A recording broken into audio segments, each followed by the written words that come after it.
Hello everyone. तो आज का टॉपिक बहुत इंपॉर्टेंट होने वाला, बने बने रहिए मेरे साथ पूरे वीडियो में, क्योंकि आज का टॉपिक परीक्षा में इतनी बार पूछा गया कुछ कहा नहीं जा सकता। तो आज का टॉपिक है आयतन प्रतिशतता। कल के वीडियो में मैंने आपको क्या पढ़ाया था? द्रव्यमान प्रतिशतता। जिन बच्चों ने द्रव्यमान के बारे में अच्छे से समझ लिया तो उसके लिए बिल्कुल इजी होने वाला आज का प्रश्न है, क्योंकि हमने आयतन में केवल ml लिया है और कल जो द्रव्यमान में हमने ग्राम लिया, जहाँ जहाँ ml लिखा हुआ वहाँ वहाँ ग्राम लिया था। बाकी सब बिल्कुल आपको बिल्कुल वही करना है। तो उसकी एक बार हम परिभाषा देख लेते हैं। लिखा हुआ है विलेय पदार्थ की ml में वह मात्रा, विलेय पदार्थ की ml में वह मात्रा। ml का मतलब आयतन में, ठीक है। विलेय पदार्थ की ml में वह मात्रा जो 100 ml बिलियन में घुली हो तो उसकी मात्रा आयतन प्रतिशतता कहलाती है। बात समझे? देखो मैं कहना चाह रहा हूँ कि आप कोई भी विलेय पदार्थ लें, किस में लेना है आपको? ml में लेना है।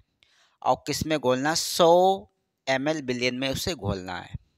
अब बिलियन में नहीं घोलना, जबकि घोलना आपको विलायक में। सीधा सीधा विलायक नाम ना लेकर मैं आपको एक पानी है, पानी में आपको घोलना। कितना पानी होना चाहिए? 100 ml का होना चाहिए, ठीक है। उसमें कोई भी विलेय पदार्थ ml में लेना है आपको, चाहे 5 ml ले लो चाहे 10 ml ले लो, वो घोलना है, ठीक है। अब जब वो दोनों घोलोगे तो क्या बन जाएगा? बिलियन बन जाएगा। अब बिलियन बन जाएगा, लेकिन बिलियन में किसकी मात्रा? विलेय की मात्रा। मान लीजिए आपने 10 ग्राम चीनी ली, 10 ml ग्राम बोलोगे तो द्रव्यमान हो जाएगा यहाँ पर, क्योंकि द्रव्यमान के बारे में मैंने कल ही बताया था। तो विलेय पदार्थ की जो भी मात्रा आपने ली थी उसी की मात्रा आयतन प्रतिशतता कहलाएगी, याद रखना। उसी की मात्रा जो भी घुली होगी। जैसे अब मैं समझाने का प्रयास कर रहा हूँ, इससे मिलिए ये न ले आ गया, अभी आएगा, ठीक है। चल बैठ जा वहीं पर। तो देखते हैं आयतन प्रतिशतता। सूत्र क्या लिखा है? आयतन प्रतिशतता बराबर विलेय का आयतन ml में, ग्राम मत लेना क्योंकि ग्राम में द्रव्यमान होना चाहिए, बटे बिलियन का आयतन ml में गुणे 100, ठीक है। अब सूत्र को आप अच्छे से याद कर लें और इससे हम लोग सवाल में यूज करने वाले हैं। एक बार फिर से, विलेय का आयतन बटे बिलियन का आयतन, विलेय का आयतन बटे बिलियन का आयतन गुणे 100। कल जब द्रव्यमान प्रतिशतता हमने पढ़ाया था तब मैंने लिखा विलेय का द्रव्यमान बटे बिलियन का द्रव्यमान, ये पढ़ाया था। विलेय का द्रव्यमान ये पढ़ाया था, लेकिन आज हम क्या पढ़ा रहे हैं? आयतन प्रतिशतता। तो विलेय का आयतन पढ़ना आपको, ठीक है। विलेय का आयतन बटे बिलियन का आयतन, वो भी ml में गुणे 100, ठीक है। तो ये बात याद रखनी। बस आपको जहाँ जहाँ ml लिखा हुआ था कल के परिभाषा में ग्राम लिखा हुआ था, चाहे द्रव्यमान प्रतिशतता आए चाहे आयतन प्रतिशतता आए, द्रव्यमान में आपको ग्राम लिखना है और आयतन में आपको ml में लिखना है। बस इतना ही फर्क है। सवाल दोनों के एक जैसे ही लगेंगे, ठीक है। अब सवाल देख लेते हैं। लिखा हुआ है 15 ml एथेनॉल को 300 ml जल में घोला गया है। अब मान लीजिए मैंने एक गिलास बना दिया इधर और उसमें हमने भर दिया पानी, जिसे आप विलायक कह सकते हो। इसकी मात्रा 100 ml ली है। कितनी है? 100 ml। और उसमें अलग से चीनी घोल दी हमने, जो विलेय के रूप में होगी 10 ml लगभग। अब चीनी तो नहीं घुलेगी क्योंकि चीनी तो हमें ग्राम में लेनी पड़ेगी, ठीक है। थोड़े चीनी वाला जो कल का टॉपिक था ग्राम में, तो इसमें आप कुछ भी घोल दो। आप मान लीजिए एथेनॉल लिखा है, एथेनॉल ही घोल दो। यस, आप घोल सकते हो। हाँ, चीनी चाहे घोल के तो ml में कन्वर्ट कर सकते हो, ऐसा नहीं कर नहीं सकते हो। तो आप इसमें लिख सकते, चाहे ग्लूकोज लिख लो, ठीक है, चाहे या ग्लूकोज लिख लो, चाहे चलो एथेनॉल लिख लो। एथेनॉल का फार्मूला होता है C2H5OH। क्या फार्मूला होता है? C2H5। कितनी ml ली? 10 ml ली। 10 ml में लिया आपने एथेनॉल। कितना लिया? 10 ml में लिया। इसमें 15 ml है। चलो इसी के एग्जाम्पल लेते हैं। 15 ml ले रहा हूँ, 15 ml लिखा ले रहा हूँ मैं 15। अब हमें ये नीचे लिखा हुआ बिलियन। अब बिलियन बनाना कैसे है? कल हमने क्या बताया था? बिलियन आपको बनाने के लिए आप क्या करेंगे? बिलियन बराबर क्या होता है? विलेय प्लस विलायक, यही तो होता है फॉर्मूला। अब विलेय कितना आपका है? 15 ml दे रखा है, तो 15 लिख लिया आपने। और विलायक कितना? विलायक तो उसमें कहीं ही नहीं।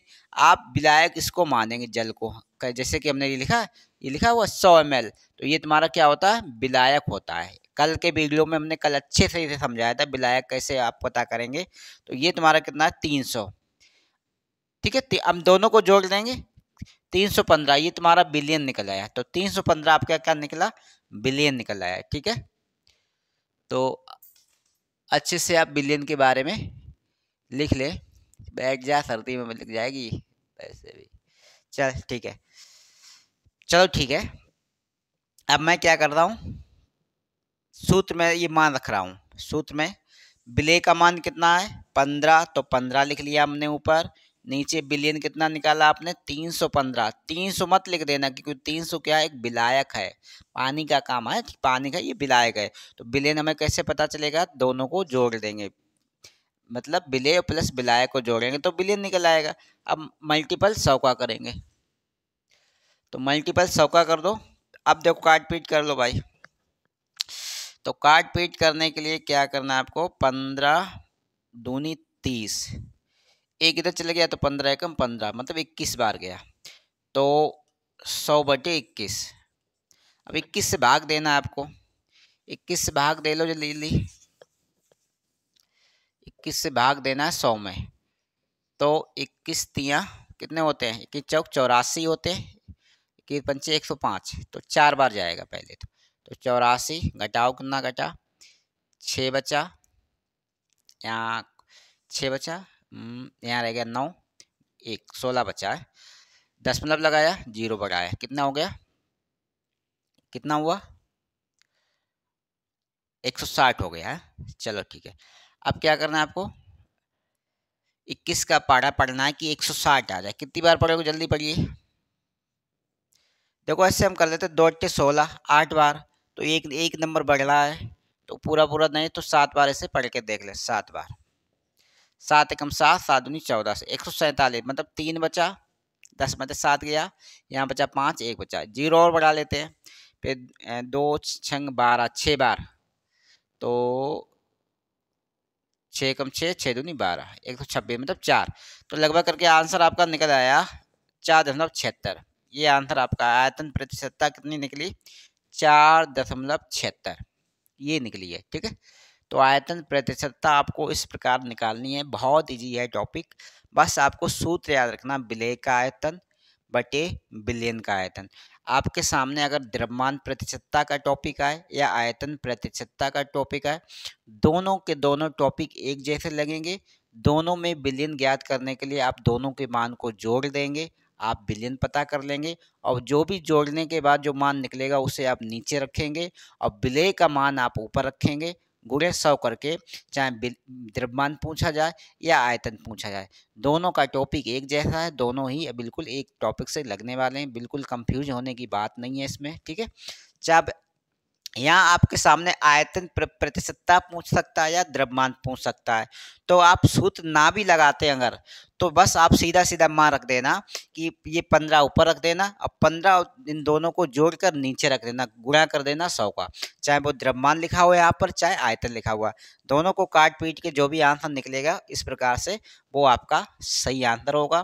किसी प्रकार की टेंशन लेने की जरूरत नहीं है। ठीक है, कतई याद, जरूरी नहीं कि आपको ये याद हो जाए कि द्रव्यमान भी याद हो जाए और आयतन भी याद हो गया, आपको फार्मूला नहीं भी याद होता, बस यहाँ इतना, अगर फार्मूला है भी नहीं, जब द्रव्यमान हो तब यहाँ आप कर देना द्रव्यमान, और जब आयतन हो तो यहाँ आयतन कर देना, बस इतनी सी बात है। ठीक है, ये बात आपको अच्छे से याद रखनी है, नहीं तो परीक्षा में जाकर बच्चे उल्टा सीधा कर देते हैं। जब सूत्र याद ना रहे तो जरूरी नहीं आप सूत्र वहाँ लिखें, आप बस मान रख दें सूत्र पे कि 15 आपको जो विलेय होता है वो ऊपर रखना है, इन दोनों को जोड़ने के बाद जो बिलियन हम निकालेंगे वो नीचे रखेंगे, गुणे 100 का कर देंगे।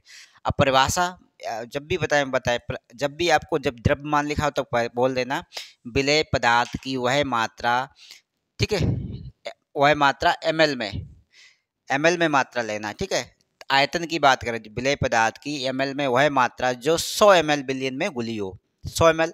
अगर पूछे द्रव्यमान, विलेय पदार्थ की वह मात्रा जो विलेय पदार्थ की वह मात्रा जो ग्राम, अरे ऐसे कहता, विलेय पदार्थ की ग्राम में वह मात्रा, ग्राम में वह मात्रा जो 100 ग्राम बिलियन में घुली हो, इस प्रकार बताना है। एमएल में तभी बताना जब आयतन लिखा हुआ है, अब जब द्रव्यमान लिखा हो तो आप ग्राम में बताएंगे, इतनी बात याद रखनी है, कतई कंफ्यूजन होने की बात नहीं है। ठीक है, बार बार बताने से आप खुद कंफ्यूज हो जाएंगे और मैं भी कंफ्यूज हो जाऊंगा। तो याद रखना, ये बात आपको अच्छे से समझ में आ गई होगी कि विलेय पदार्थ की मात्रा ml में लेनी होगी आयतन में, जब अगर द्रव्यमान होगा तो ग्राम में लेनी। अगर परिभाषा आप लिख भी देते हैं, फिलहाल तो ये गलत होगा, अगर उसकी उसमें कर दिया इसका उसमें कर दिया तो गलत ही होगा, लेकिन मेरा मानना है एग्जामिनर नंबर आपको दे देगा, क्योंकि एक ही जैसी डेफिनेशन है, सिर्फ यहाँ ml यूज हुआ, वहाँ ग्राम यूज हुआ है, ठीक है। जबकि सूत्र के अगर जब हम आंसर इसका निकालेंगे सवाल का, तो सवाल का आंसर में कोई परिवर्तन नहीं का, सवाल का आंसर बिल्कुल वही आएगा जो आना चाहिए था, ठीक है।